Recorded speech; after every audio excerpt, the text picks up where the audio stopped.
Hello everyone, welcome to Simran's chemistry class. आज हम discuss करेंगे सीएसआई नेट के प्रीवियस ईयर क्वेश्चंस को। तो सबसे पहला क्वेश्चन है आज का, the major product formed in the following reaction is. तो हमारे पास ये स्टार्टिंग में गिवन है स्टार्टिंग मटेरियल। हम इसमें ऐड करें एन ब्यूली, वो भी दो इक्विवेलेंस के आसपास, और सेकंड स्टेप में हम ऐड करें DMF which is dimethyl formamide. Product बताना है, तो अगर इस स्टार्टिंग मटेरियल को ध्यान से देखोगे, सो दिस इज टोसाइल हाइड्रोजोन। और इसको देखोगे, दो इक्विवेलेंस बेस, वो भी स्ट्रॉन्ग बेस, और उसके बाद इलेक्ट्रोफाइल का सोर्स। तो यहां से पता चल जाना चाहिए अभी तक तो कि ये शापिरो रिएक्शन है। This is Shapiro reaction. But again, अगर नाम नहीं भी पता तब भी कोई बात नहीं, इसको देखो किस तरह से अप्रोच करना है, वो सीखने वाली बात है। नाम भूल के कोई बात नहीं। यहाँ पे हमारे पास क्या है, स्टार्टिंग में इस तरह से है। यहाँ पे इस तरह से मैं सबसे पहले इसको ड्रॉ ही कर रही हूँ, NH TS टोसाइल ग्रुप। सबसे पहले देखो, जब मैंने एन ब्यूली डाला, एन ब्यूली क्या है, ये एक बेस है, एक स्ट्रॉन्ग बेस है। बेस का काम है एसिडिक प्रोटोन लेना।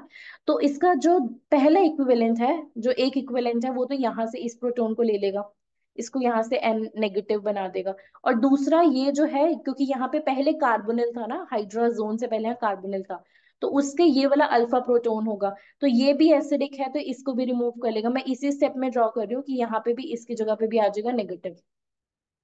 जहां नेगेटिव आया है बेसिकली उसका मतलब है कि लिथियम कनेक्टेड है। ठीक है, लिथियम अटैच्ड है। उसके बाद देखो हमारे पास अगले स्टेप में क्या होगा। अगले स्टेप में ध्यान से देखना कि हमारे पास ये जो डबल बॉन्ड, ये जो नेगेटिव चार्ज है, ये अपने इलेक्ट्रॉन्स यहाँ रखेगा। ठीक है, ये यहाँ शिफ्ट होगा और ये यहाँ से लीव करेगा। ठीक है, टोसाइल ग्रुप एक अच्छा लिविंग ग्रुप है। टोसाइल की सबसे पहले तो एग्जिट होगी, टोसाइल जाएगा, यहाँ पे आएगा डबल बॉन्ड, और यहाँ पे हमारे पास क्या है, एन। यहाँ पे आएगा डबल बॉन्ड एन, और यहाँ पे आएगा नेगेटिव चार्ज। ठीक है। और उसके बाद अगले स्टेप में क्या होगा, अगले स्टेप में ये यहाँ आएगा और ये यहाँ से यहाँ जाएगा, क्योंकि एक N2 गैस एक अच्छा लिविंग ग्रुप है, एंट्रोपी को बढ़ा रहे हैं सिस्टम की। तो लीव होगा, तो यहाँ से हमारे पास जो प्रोडक्ट बनेगा वो इस तरह का दिखेगा। यहाँ पे आएगा नेगेटिव चार्ज, और नेगेटिव का मतलब है यहाँ से कौन कनेक्टेड है, लिथियम। ठीक है, नेगेटिव नेगेटिव के साथ जो है वो काउंटर आयन है लिथियम। तो ये हमारे पास हमने पहला स्टेप कर दिया। ध्यान से मैं रिपीट कर रही हूँ, ध्यान से सुनना। ब्यूली इज अ स्ट्रॉन्ग बेस। सबसे पहले स्टेप में दो इक्विवेलेंसी उसके हैं। सबसे पहले ये वाला प्रोटोन लेगी और ये वाला अल्फा, इसका अल्फा, क्योंकि पहले यहाँ कार्बोनिल था, हाइड्रोजोन से पहले यहाँ कार्बोनिल था।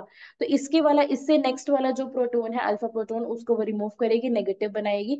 उसके बाद नेगेटिव चार्ज यहाँ आएगा, डबल बॉन्ड यहाँ शिफ्ट होगा, टीएस सबसे पहले तो जो है वो TS being leaving group tosyl group की एग्जिट होती है। सेकंड स्टेप में N2 गैस निकलती है, और थर्ड स्टेप में जो है वो इलेक्ट्रोफाइल पे अटैक होता है। यहाँ तक तो हो गया। अब इलेक्ट्रोफाइल वाला स्टेप देखो।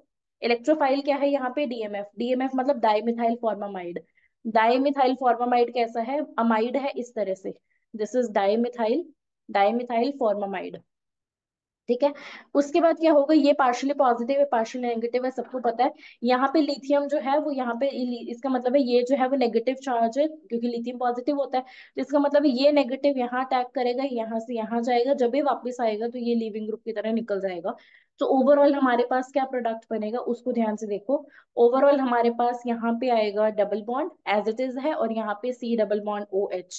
तो ये मेरे पास फाइनल प्रोडक्ट बनेगा। अगर ऑप्शंस को ध्यान से देखोगे तो clearly A option is correct. ठीक है, तो इस क्वेश्चन का ए ऑप्शन करेक्ट है। ये क्यों रॉन्ग है, क्योंकि यहाँ पे CHO नीचे की तरफ बन रहा है, विच इज रॉन्ग। यहाँ पे तो कोई डबल बॉन्ड ही नहीं है, तो ये सारे रॉन्ग है। तो for this question A is the correct answer. I hope कि मैकेनिज्म क्लियर होगा। और अगर नाम की बात करें तो नाम है इसका शापिरो रिएक्शन। शापिरो हमें कैसे पता चला, जब भी टोसाइल हाइड्राजोन में हम स्ट्रॉन्ग बेस डालते हैं, वो भी दो इक्विवेलेंट के आसपास, और फिर इलेक्ट्रोफाइल का सोर्स, तो इसका मतलब होता है कि शापिरो रिएक्शन है। ठीक है, that's it for this video. Step by step ध्यान रखना बस। That's it for this question, sorry. अब चलते हैं अगले क्वेश्चन पे। अगला क्वेश्चन देखो क्या कहते हैं, the major product formed in the following reaction is. तो यहाँ पे हमारे पास स्टार्टिंग में इस तरह से नाइट्रोइथेन गिवन है। पहले स्टेप में हमने NaOH डाला और आइसोप्रोपाइल CHO। दिस आइसोप्रोपाइल का मतलब ये हो गया ना, आइसोप्रोपाइल ग्रुप 3 कार्बन वाला, और यहाँ पे CHO। ये हमारा इससे ये मतलब है। ठीक है, नेक्स्ट स्टेप में TiCl3 और H2O। स्टेप बाय स्टेप देखते हैं कि क्या प्रोडक्ट बनेगा, कैसे बनेगा। तो देखो सबसे पहले तो हमारे पास NO2 है। नाइट्रो ग्रुप जो है वो एक कैसा है, एक स्ट्रॉन्ग इलेक्ट्रॉन विड्रॉइंग ग्रुप, पता है, इलेक्ट्रॉन विड्रॉइंग ग्रुप है, सबको पता है। तो इसका नेक्स्ट वाला जो हाइड्रोजन होगा, यहाँ पे जो हाइड्रोजन है वो हाईली एसिडिक होगा। क्यों एसिडिक होगा? क्योंकि इसका कॉन्जुगेट बेस भी बना के देख लो, कॉन्जुगेट बेस भी स्टेबल होगा क्योंकि इलेक्ट्रॉन विड्रॉइंग ग्रुप है। और ये इलेक्ट्रॉन विड्रॉ करके जो है वो इस हाइड्रोजन को बहुत ज्यादा एसिडिक बना रहा है। जैसे कार्बोनिल्स के अल्फा पोजीशन वाला प्रोटॉन एसिडिक होता है, सिमिलरली इस केस में नाइट्रो या सियानो हो, उनके नेक्स्ट वाला अल्फा वाला प्रोटॉन एसिडिक होता है। तो बेस डालोगे, बेस डालने से जो है यहाँ पे बनेगा नेगेटिव चार्ज। ठीक है, अब न्यूक्लियोफाइल बन के तैयार हो गया, रेजोनेंस स्टेबलाइज्ड है, बनाने की जरूरत नहीं है यहाँ पे। इसमें हमने ऐड किया isopropyl, this is isopropyl aldehyde. तो यहाँ पे हमें पता है partially positive, this is partial negative, negative ने यहाँ अटैक किया, ये जाएगा यहाँ। ठीक है, तो यहाँ पे मेरे पास क्या है, ये फर्स्ट है, ये सेकंड कार्बन है, फर्स्ट है, ये सेकंड है, इसके साथ NO2 अटैच्ड है, और इस सेकंड के साथ अटैच्ड है, जो कार्बन अटैच्ड है उसके साथ है O नेगेटिव, और इस कार्बन के साथ जो है वो आइसोप्रोपाइल ग्रुप अटैच्ड है, हाइड्रोजन भी ऑलरेडी प्रेजेंट है। ठीक है, अगले स्टेप में क्या होगा, अगले स्टेप में ये जो O नेगेटिव है वो अपने आप जो है वो OH बन जाएगा, मतलब प्रोटोनेशन हो जाएगी। तो ये बन जाएगा OH, क्योंकि एक्वस मीडियम होगा तभी हम NaOH यूज कर रहे हैं। तो ये बन गया हमारे पास पहले स्टेप में। तो इसका वो मत लेना कि कहाँ से प्रोटोन आएगा, तो प्रोटोन जो यहाँ से प्रोटोन गया वो प्रोटोन वापस आ जाएगा, तो प्रोटोनेशन इतनी मतलब बड़ी बात नहीं है। तो नेक्स्ट स्टेप में हमने ऐड किया TiCl3H2O, TiCl3H2O, ये जो है इसका मतलब है रिएक्शन होगी नेफ रिएक्शन। यहाँ पे क्या होगा, नाइट्रो से carbonyl NO2 to C double bond O, ये कन्वर्शन हो जाते हैं जब भी हम TiCl3 और H2O डालते हैं, जहां पे भी नाइट्रो हो वो कार्बोनिल में कन्वर्ट हो जाएगा। तो इस तरह से मेरे पास डबल बॉन्ड ऑक्सीजन बनेगा, और यहाँ पे OH है, और यहाँ पे मेरे पास आइसोप्रोपाइल ग्रुप प्रेजेंट है। तो ये मेरे पास फाइनल प्रोडक्ट बनेगा। Step by step I hope कि क्लियर होगा। सबसे पहले स्टेप में तो हमने बेस डाला, एसिडिक प्रोटोन निकला, उसके बाद जो है वो उस एसिडिक प्रोटोन, ये रेजोनेंस जो है वो resulting conjugate base resonance stabilize है, इसने अटैक किया एल्डिहाइड पे, और इसने हमारे पास इस तरह का प्रोडक्ट दिया। लास्ट स्टेप में नेफ रिएक्शन हुई, NO2 जो है वो कार्बोनिल में कन्वर्ट हो गया। मतलब इसको ऐसे लिख सकते हो, इसको ना इस लिखने के बजाय इसको ज्यादा बेटर होगा, NO2 जो है वो कार्बोनिल में कन्वर्ट हो जाएगा। ठीक है, बट मेन बात है कार्बन सेम रहेंगे, हम बाहर से कोई कार्बन नहीं ऐड कर रहे हैं, यहाँ पे जो एक कार्बन था उसी के कॉरेस्पॉन्डिंग कार्बोनिल बनेगा। ठीक है, ये मत सोचना कि एक्स्ट्रा कार्बन आएगा, एक्स्ट्रा कार्बन तो हमने डाला ही नहीं है। तो हमारे पास ये नेफ रिएक्शन होगी, हमारे पास फाइनल प्रोडक्ट ये बनेगा। ऑप्शंस को देखो, option number B seems to be correct. अगर किसी को डी लग रहा है तो डी गलत है, क्योंकि डी में जो है वो आइसोप्रोपाइल के नेक्स्ट में कार्बोनिल है, और यहाँ आइसोप्रोपाइल के नेक्स्ट में OH है। So for this question B is the correct option. I hope कि क्वेश्चन जो है वो क्लियर होगा। अब हम चलते हैं अगले क्वेश्चन पे। All right, the next question states the major product formed in the following reaction is. तो हमारे पास इस तरह से हमारे पास फ्यूज सिस्टम गिवन है, और हम ऐड करें लिथियम एल्यूमिनियम हाइड्राइड 1 इक्विवेलेंट और THF 0 डिग्री सेंटीग्रेड पे। तो हमें बताना है कि कौन सा करेक्ट ऑप्शन होगा। तो अगर इस पूरे को ध्यान से देखोगे तो यहाँ पे हमारे पास लिथियम एल्यूमिनियम हाइड्राइड जो है वो है basically reducing agent, source of H negative. तो हमें कोई ऐसा सोर्स देखना है, कोई ऐसी पोजीशन देखनी है जो कि इलेक्ट्रॉन डेफिशिएंट होगी। ठीक है, और अगर इसको ध्यान से देखोगे तो ये इपॉक्साइड रिंग है, और इपॉक्साइड कैसी होती है, इलेक्ट्रॉन डेफिशिएंट होती है। मतलब इलेक्ट्रॉन डेफिशिएंट होती है, जो हाइड्राइड है वो इस पे अटैक करेगा, बट कौन से पोजीशन पे अटैक करेगा, ये सारे पॉइंट्स इंपॉर्टेंट है।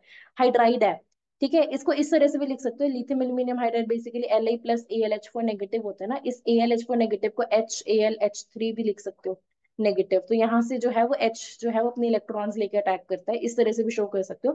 बट मेन पॉइंट इज कि यहाँ पे मेरे पास ये वाला जो बॉन्ड है वो एक्सियल है, ये वाला बॉन्ड जो है वो इक्वेटोरियल है। तो हमारे पास अटैक न्यूक्लियोफाइल का हमेशा एक्सियल ही होता है, क्योंकि डाईएक्सियल प्रोडक्ट बनते हैं ना, प्रोडक्ट जो होता है वो डाईएक्सियल प्रोडक्ट बनते हैं। न्यूक्लियोफाइल इस तरह से अटैक करता है, रिंग ओपनिंग इस तरह से होती है, तो यहाँ पे ये अटैक करेगा इस पोजीशन पे, एक्सियल पोजीशन से अटैक करेगा, ये इस तरह से रिंग ओपन अप होगी। बाकी सब कुछ देखो एज इट इज रहेगा। ठीक है, बाकी सब कुछ ड्रॉ कर लेना अपने आप, बाकी सब कुछ एज इट इज रहेगा। मैं यहाँ करके भी दिखा देती हूँ एक बार, इस तरह से यहाँ पे ऑक्सीजन, यहाँ पे इस तरह से, यहाँ पे ऐसे, यहाँ पे है OMe, यहाँ पे हमारे पास आएगा O नेगेटिव, और यहाँ पे हमारे पास आएगा इस पोजीशन पे H। ठीक है, और ये O नेगेटिव जो है फिर प्रोटोनेट होके, क्योंकि इन्होंने दिखाया नहीं, but next step is obviously hydrolysis, तो यहाँ पे बनेगा OH एक्सियल पोजीशन पे। ठीक है, न्यूक्लियोफाइल भी एक्सियली आया, इस तरह से रिंग ओपनिंग हुई, क्योंकि इलेक्ट्रोफाइल, क्योंकि ये जो इपॉक्साइड रिंग होती है इलेक्ट्रॉन डेफिशिएंट होती है। इलेक्ट्रॉन डेफिशिएंट क्यों होती है? क्योंकि ऑक्सीजन जो है वो इलेक्ट्रॉन डेंसिटी पुल कर रहा है। अपनी तरफ। तो अगर ऑप्शंस को ध्यान से देखोगे तो करेक्ट ऑप्शन इज ए, क्योंकि यहीं पे जो है OH एक्सेल पोजीशन पे है। यहाँ पे तो इन्होंने OH की पोजीशन ही चेंज कर दी, विच इज रॉन्ग। ठीक है, यहाँ पे इपॉक्साइड को ओपन ही नहीं किया इन्होंने, गलत। यहाँ पे भी इपॉक्साइड को ओपन नहीं किया, नो। तो यहाँ पे हमारे पास इस तरह से होगा। अगर मैं इस वाले पार्ट की बात करूँ ना, तो ये वाला पार्ट तो हमारा जो है वो एसिटल वाला पार्ट है। लिथियम एल्यूमिनियम हाइड्राइड इस पे कोई असर नहीं करेगा, ये तो एसिड से इनकी ओपनिंग होती है। बट मेन पार्ट यहाँ पे क्या है कि इपॉक्साइड जो होगी वो जो है वो लिथियम एल्यूमिनियम हाइड्राइड के साथ रिएक्ट करेगी, और हमेशा डायएक्सियल अटैक होता है। तो ये पॉइंट्स कुछ इंपॉर्टेंट थे। That's it for this question, A is the correct answer. अब चलते हैं अगले क्वेश्चन पे। अगला क्वेश्चन देखो, the major product formed in the following reaction is, तो हमें स्टार्टिंग में ये गिवन है।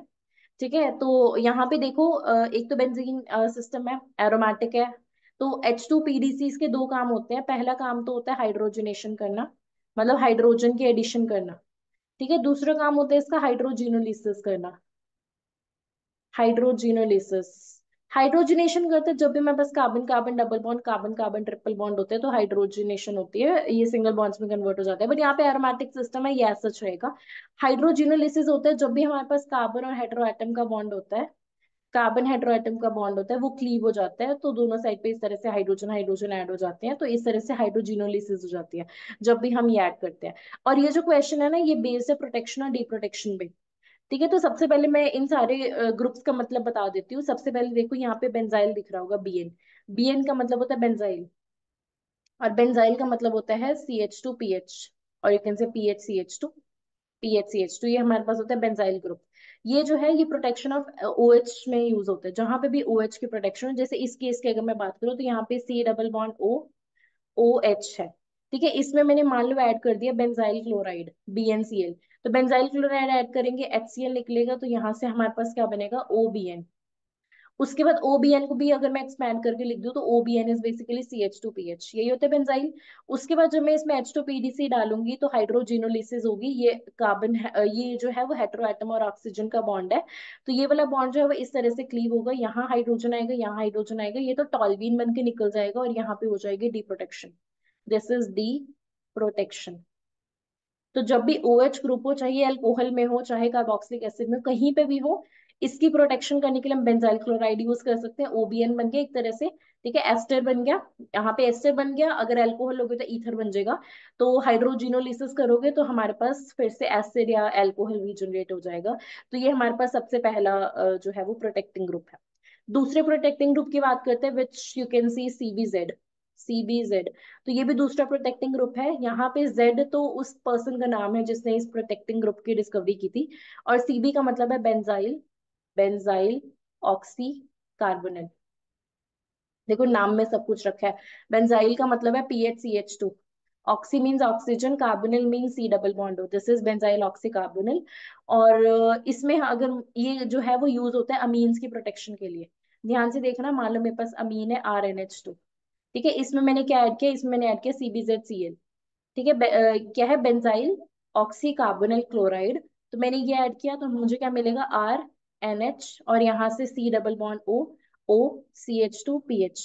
अब इसकी डी प्रोटेक्शन के लिए क्या, ये तो प्रोटेक्शन हो गया। अब डी प्रोटेक्शन के लिए क्या करना पड़ेगा, हमें हाइड्रोजिनोलिसिस करनी पड़ेगी। हाइड्रोजिनोलिसिस का क्या मतलब है कि यहाँ से जो हमारे पास कार्बन का और हेटेरो एटम का बॉन्ड है ना, वो इस तरह से क्लीव हो जाएगा, और यहाँ पे भी जो कार्बन हेटेरो एटम का बॉन्ड है वो इस तरह से क्लीव हो जाएगा। बीच में से कार्बन डाइऑक्साइड निकल जाएगी, यहाँ पे H, यहाँ पे H, तो यहाँ से RNH2 plus carbon dioxide plus toluene PHCH3। तो ये हमारे पास इस तरह से क्या होगी, डी प्रोटेक्शन होगी किसकी, इस ग्रुप की, CBZ ग्रुप की। CBZ क्या है हमारे पास, अगेन बेंजाइल ऑक्सीकार्बोनिल। तो आई होप ये क्लियर होगा, अमीन्स की प्रोटेक्शन में यूज होता है, डी प्रोटेक्शन के लिए हाइड्रोजिनोलिसिस करना पड़ता है। ठीक है, अब बात करते हैं हम अगले प्रोटेक्टिंग ग्रुप की, विच इज बॉक। यहाँ पे दिख रहा होगा ना बॉक। बॉक क्या होता है, बॉक इज टर्शरी ब्यूटाइल ऑक्सीकार्बोनिल। अगेन नाम में सब कुछ है। टर्शरी ब्यूटाइल का मतलब है इस तरह से ऑक्सी कार्बोनिल। ठीक है, इस तरह से ये भी, अगर मान लो मैंने यहाँ Cl लगा दिया, ठीक है, कुछ भी लगा सकते हैं, कोई भी लिविंग ग्रुप हो सकता है यहाँ पे। बट मेन बात यहाँ पे ये है कि ये जो है ये यूज होता है अमीन्स की प्रोटेक्शन के लिए। अमीन्स की प्रोटेक्शन के लिए मान लो मैंने RNH2 यूज कर लिया, RNH2 में मैंने इस तरह से बॉक क्लोराइड डाल दिया या बॉक एनहाइड्राइड कुछ भी डाल दो, HCl की रिमूवल हो जाएगी।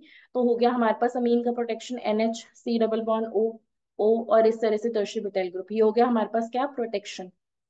प्रोटेक्शन। और अगर करना हो गलती से डी प्रोटेक्शन, डी प्रोटेक्शन, तो इसमें हाइड्रोजिनोलिसिस का कोई मतलब नहीं है, कोई काम नहीं है इस पे, हाइड्रोजिनोलिसिस नहीं काम करता है इस पे। यहाँ पे अगर डी प्रोटेक्शन करनी हो तो ट्राइफ्लोरोएसिटिक एसिड डालना पड़ेगा। जब ट्राइफ्लोरोएसिटिक एसिड डालोगे तब अमीन रीजनरेट हो जाएगा, प्लस ये बॉक्लोराइड निकल जाएगा। तो ध्यान रखना है इसकी डी, यहाँ पे सोच सकते हो, मतलब ऐसा सोचने में कुछ जाता नहीं है, सोच सकते हो कि हम इसको ब्रेक कर दे, इसको ब्रेक कर दे, बट नहीं, हाइड्रोजिनोलिसिस नहीं हो पाएगी यहाँ पे, हाइड्रोजिनोलिसिस नहीं हो पाएगी, राइट। सो इस केस में हमारे पास क्या होगा, क्योंकि देखो यहाँ पे मेरे पास हाइड्रोजन इस तरह से ऐड नहीं हो पाएगा, मतलब यहाँ पे सिर्फ ट्राइफ्लोरोएसिटिक एसिड यूज होता है। इसके पीछे ऐसा कोई रीजन तो नहीं है, बट एक्सपेरिमेंटल है कि बॉक जो है वो हाइड्रोजनेशन के टूवर्ड्स जो है वो इनर्ट रहता है। तो ये मैंने सारी थ्योरी एक्सप्लेन कर दी। क्वेश्चन में वापस आते हैं। क्वेश्चन क्या आता है कि हम इसमें क्या ऐड करें, H2, 10% PDC ओवर इथेनॉल, ठीक है। बेसिकली हम क्या कर रहे हैं, हाइड्रो जिनोलिसिस करा रहे हैं, हाइड्रोजिनोलिसिस, क्योंकि यहाँ पे कोई ऐसा बॉन्ड तो है नहीं जो हाइड्रोजिनेशन कर सके, कर सकता तो उसको करा देते। यहाँ पे देखो बॉक है, बॉक तो एज इट इज रहेगा, तो इसका मतलब है इस वाले को एलिमिनेट कर दो। यहाँ पे इन्होंने इसकी डी प्रोटेक्शन कर दी, जबकि बॉक की डी प्रोटेक्शन के लिए ट्राइफ्लोरोएसिटिक एसिड यूज होता है। अगले देखो बेंजाइल है, यहाँ पे क्या होगा, इसको अगर मैं एक्सपैंड करके लिखूं सिर्फ इसी पार्ट को, बाकी सब कुछ को अगर मैं एज इट इज रखूं, दिस इज CBZ और यहाँ पे है H और यहाँ पे O, बेंजाइल को क्या लिखूंगी, CH2PH। तो मैंने क्या बोला था, ये किसकी प्रोटेक्शन में यूज होता है, OH की। तो यहाँ पे होगा क्या, ये सिर्फ ये हमारे पास कार्बन हेटेरोएटम बॉन्ड है ना, ये वाला बॉन्ड क्लीव होगा, यहाँ पे आएगा हाइड्रोजन, यहाँ पे आएगा हाइड्रोजन, ये टॉल्विन बन के निकल जाएगा, यहाँ पे COOH, क्योंकि मैंने इनिशियली बोला था कि ये जो है वो हमारे पास एल्कोहलिक फंक्शनल ग्रुप की, चाहे जहां पे भी OH हो उसकी प्रोटेक्शन में यूज होता है। तो यहाँ पे इसकी जगह OBN की जगह OH आ जाएगा, इन्होंने हर ऑप्शन में OH ही लिखा हुआ है। ठीक है, अब अगले पार्ट पे चलते हैं। अगला पार्ट है यहाँ पे CBZ। CBZ क्या होगा, CBZ जो है वो हाइड्रोजिनोलिसिस, इसकी डी प्रोटेक्शन हो जाएगी। अगेन मैं सिर्फ ये वाला पार्ट कंसीडर करती हूँ, this is OBN, C double bond हो, वैसे तो OBN अब OH बन चुका है, इसको OH लिख देते हैं, डी प्रोटेक्शन हो चुकी है। मैं अभी सिर्फ CBZ की डी प्रोटेक्शन की बात कर रही हूँ। यहाँ पे मेरे पास ये पूरा ग्रुप लगा हुआ है, यहाँ पे ये इस तरह से, यहाँ पे NH बॉक, ठीक है। यहाँ पे मेरे पास H है और CBZ को मैं लिख सकती हूँ O, C double bond O, ठीक है। और यहाँ पे हमारे पास क्या आ जाएगा, बेंजाइल है ना, CH2PH, बेंजाइल, वन सेकेंड, मैंने ये, this is benzyl oxycarbonyl, benzyl oxycarbonyl, C double bond O, और इस तरह से यहाँ पे आ जाएगा। तो होगा क्या, जब हाइड्रोजिनोलिसिस करोगे तो ये वाला बॉन्ड ब्रेक हो जाएगा, ये वाला बॉन्ड ब्रेक हो जाएगा, यहाँ हाइड्रोजन आ जाएगा, यहाँ पे हाइड्रोजन आ जाएगा, CO2 निकल जाएगी, तो NH2 बन जाएगा, यहाँ पे ओवरऑल NH2 बन जाएगा, ठीक है। और यहाँ पे CBZ गिवन है तो इसको रॉन्ग कर दो, BOC एलिमिनेट हो गए। तो करेक्ट ऑप्शन कौन सा है यहाँ पे, correct option for this question is A, right, A correct option हुआ। अगर डी को देखोगे, डी और ए में बहुत ज्यादा सिमिलैरिटी है, आई थिंक इन्होंने डी और ए गलती से सेम दे दिए, बट इस तरह से हमारे पास फाइनल ग्रुप आएगा, OBN की जगह OH बन जाएगा, CBZ की जगह NH2 बन जाएगा, और बॉक एज इट इज रहेगा। ठीक है, so that's it for this question. गलती से ए और डी सेम आ गए, बट मेन पॉइंट इज कि इनमें से कोई एक ऑप्शन करेक्ट है, ए लगा लो, ए ऑप्शन करेक्ट है इस क्वेश्चन में। So that's it for this question, बहुत इंपॉर्टेंट था क्योंकि इसके कॉन्सेप्ट आगे यूज हो सकता है प्रोटेक्शन डी प्रोटेक्शन में। ध्यान रखना, अगर मान लो हमें गलती से इस क्वेश्चन में अगर दिया हो ट्राइफ्लोरोएसिटिक एसिड, तो ये ट्राइफ्लोरोएसिटिक एसिड, तो ये सारे एज इट इज रहेंगे, बस बॉक की डी प्रोटेक्शन होके NH2 बन जाएगा। ठीक है, NH2 बन जाएगा उस केस में, इस तरह से। तो अलग अलग तरह के क्वेश्चन पूछे जा सकते हैं। So that's it for this question. अब हम चलते हैं अपने लास्ट क्वेश्चन पे। अगला क्वेश्चन देखो क्या कहते हैं, the correct order of magnitude of A values for the given substituents in the cyclohexane derivative is. तो देखो यहाँ पे मेरे पास कुछ नहीं हो रहा, चेयर फ्लिपिंग हो रही है, पहले इस तरह से चेयर थी, अब इस तरह से चेयर है, चेयर फ्लिपिंग है, पहले ये एक्सियल था, अभी आगे शिफ्ट होकर इक्वेटोरियल पे पहुंच गया। So this is basically the case of chair flipping. और यहाँ पे एक्स CH3 हो सकता है, सियानो हो सकता है, फिनाइल हो सकता है, हमें ए वैल्यूज की बात करनी है। ए वैल्यूज से हमारा क्या मतलब है, this is axial destability factor, axial destability factor होता है। जितनी ज्यादा ए वैल्यू होती है, मतलब जितना ज्यादा स्टीरिक हिंड्रेंस होगा उतनी ज्यादा ए वैल्यू होगी, मतलब एक्सियल पोजीशन पे उतनी ज्यादा जो है वो डीस्टेबिलिटी होगी, अनस्टेबिलिटी होगी। सो हमारे पास जितनी ज्यादा स्टीरिक हिंड्रेंस, जितनी ज्यादा स्टेरिक हिंड्रेंस उतनी ही ज्यादा ए वैल्यू, बिकॉज ए वैल्यू क्या रिप्रेजेंट करती है, एक्सियल डीस्टेबिलिटी फैक्टर और एक्सियल डीस्टेबलाइजेशन फैक्टर, डीस्टेबलाइजेशन फैक्टर। ठीक है। तो यहाँ पे अगर मैं इन तीनों की बात करूं, मेरे पास है CH3 CN PH। तो पीएच जो है वो बहुत बड़ा, इस तरह से हमारे पास बेंजाइल, इस तरह से बेंजीन ग्रुप हो गया ना ये पूरा। तो सबसे ज्यादा जो है वो हमारे पास डिस्टेबिलिटी जो है वो पीएच करेगा, उसके बाद CH3 करेगा, उसके बाद CN करेगा। सीएन तो कैसा है, सीएन तो लीनियर है। अगर इसे मैं एक्सियल पोजीशन पे रख दूंगी, मान लो मैं इसको CN की बात करूँ, तो ये तो C ट्रिपल बॉन्ड है, ये तो लीनियर है। इसकी इतनी ज्यादा 1,3 डायएक्सियल इंटरेक्शन है, इसकी इतनी ज्यादा अनस्टेबिलिटी नहीं होगी। जबकि अगर मैं मान लो यहाँ पे CH3 रख रही हूँ, तो मैं इसे में ड्रॉ कर रही हूँ, CH3 का मतलब है C, एक हाइड्रोजन यहाँ पे, एक हाइड्रोजन यहाँ पे, हाइड्रोजन यहाँ पे, हाइड्रोजन यहाँ पे, मतलब ये बहुत ही बल्की ग्रुप हो जाता है, जिसकी 1,3 डायएक्सियल इंटरेक्शन बहुत ज्यादा होती है इस तरह से। तो इस वजह से ये जो है वो कम स्टेबल होता है, इसकी ए वैल्यू ज्यादा होती है as compare to your CN। और वहीं अगर मैं इसे पीएच ले लूं, पीएच को ऐसे छोटा मोटा मत समझना, पीएच का मतलब है पूरी बेंजीन रिंग, इस तरह से ये बहुत बड़ी रिंग है, यहाँ पे सारी जगह पे हाइड्रोजन अटैच्ड है। तो यहाँ पे ये भी 1,3 डायएक्सियल इंटरेक्शन करते हैं। ठीक है, जिसकी वजह से सबसे ज्यादा डीस्टेबिलाईजेशन होता है पीएच की वजह से, उसके बाद होती है CH3, उसके बाद होती है CN। ऑप्शंस को देखोगे ध्यान से तो ऑप्शन करेक्ट कौन सा लग रहा है? The correct option seems to be D.